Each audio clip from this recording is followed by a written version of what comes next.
Bessma Momani is a professor of political science at the University of Waterloo and a senior fellow at the Center for International Governance Innovation. Bessma, great to see you. How are you doing?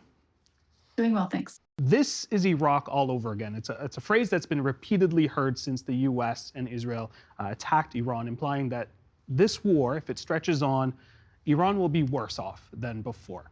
Your thoughts on that? Well, I mean, there are a lot of similarities. You can't help it. I mean, it's just so vivid to me too, the war in Iraq. I mean, the one thing I think stood out was this idea, if you recall in the Iraq war, Ahmed Shalabi kept telling the administration at the time that, they will greet us with flowers. And this was basically a sentiment that the dictator's fall will just usher in a wave of popular support in favor of the occupying power. And so I think we saw that analogy as well. And a lot of folks, including many members of the Iranian diaspora, were really hoping that this would be certainly that case. And there was some cheering on of intervention.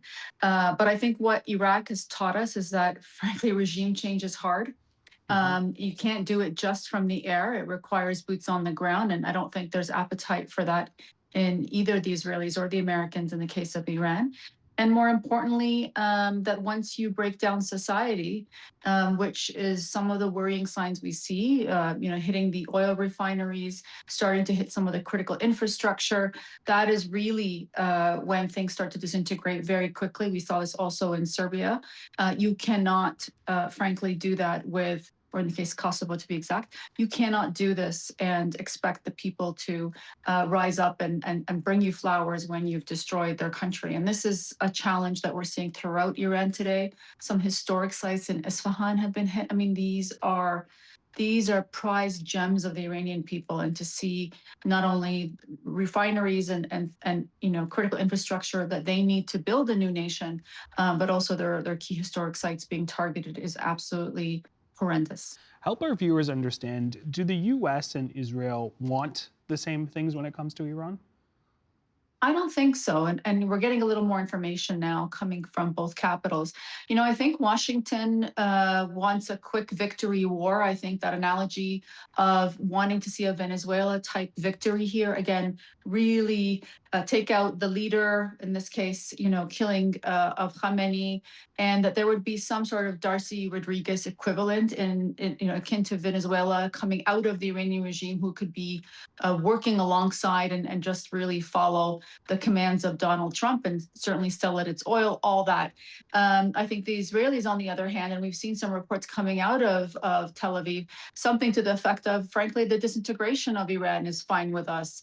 The idea here is to weaken it, and nothing makes it weaker than seeing the country disintegrate. And so there are a lot of, I think, conflicting reports here. There's also a lot of interesting comments that have come out about disagreements between Washington and Tel Aviv, and saying that, for example, the hitting of the oil refinery inside Tehran was something that the Israelis wanted, and then the Americans came back and told them, do not do that. That is not in our interest. Because again, they want a regime to survive. They want a regime change or collapse, but they don't necessarily want to not have a counterpart in the country that they can talk to.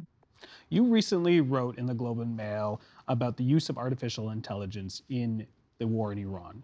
You have some concerns around accountability. What are they?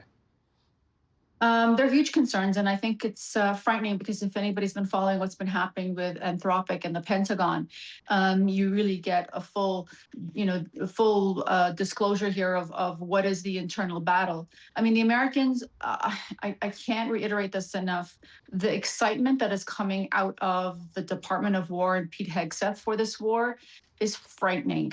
And they want to not be constrained by contractors and suppliers. In the case of Anthropic, they have long had a rule in their agreement with them to not allow fully autonomous weapons being used. In other words, you can't just from command central say we're going to hit 1,000 targets, which, by the way, this was the case. 1,000 targets, no human in the loop,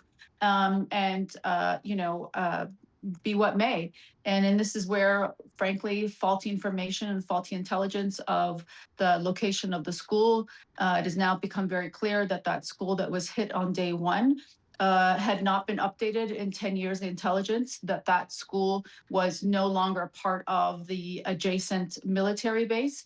And this is why these errors happen, because there's no human in the loop checking to make sure that targets are not just accurate, but that they're worth it. And so again, there's a lot of fear I have, and a lot of technologists who have been sounding the alarm that allowing AI and machine learning and other autonomous type weapon systems in war is when we start to dehumanize the other to the point of not seeing lives being lost there as anything but collateral damage. And we see this, time and time again.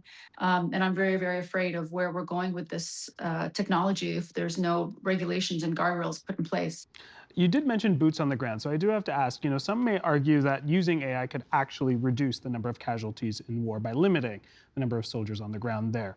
Does that complicate the picture when we talk about accountability?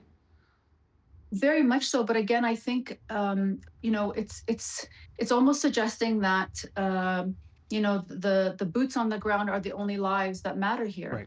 and it's frankly the other way around. We know that when there are complete aerial assaults with no human in the loop, or no human quite literally making eye contact with so-called enemy or combatant, we're more likely to shoot and kill. And so there is a literal dehumanization that psychologists talk about when these systems are used.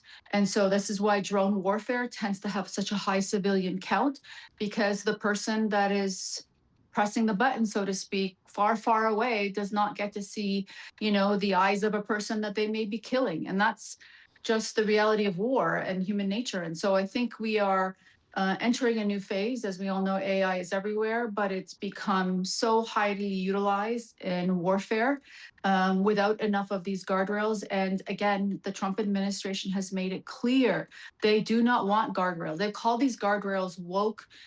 They've called them DEI. I mean, again, they just keep throwing around all of these words to try to discredit or make them sound like, that's the only reason why there's ethics involved. But it's just effectively a very war-hungry mentality that we're seeing coming out of Washington today. And I'm scared for it, because at the other end of it are human lives. I want to talk about the ripple effects that this war has had on the rest of the region. How will the Iran war affect, say, Gaza? Well, I mean, Gaza's been out of the news. I mean, it hasn't stopped, and yet it's out of the news. And frankly, it's expanding into the West Bank. Israeli settlers and Israeli soldiers are depopulating the West Bank. Same thing is happening in southern Lebanon, and it's not in the news. Talk to me a little bit about the impact. You talked about the refineries, the impact this conflict is having on Russia. Russia's the key winner out of this. I mean, they got an exemption from the Trump administration to, be able to sell their oil. Is it short term? That's what they say, but this is not a conflict that's short term. I mean, we've only been through this Strait of Hormuz blockage for a couple of, days, maybe, 10 days, a little more than that. But to get things back online again and to be back to quote unquote normal, we're looking at months. That's months of added revenue that the Russian regime now has to continue its barbaric war against Ukraine. Bessma, we are going to have to leave it there. Really appreciate your insights on this. Thank you so much. Thank you.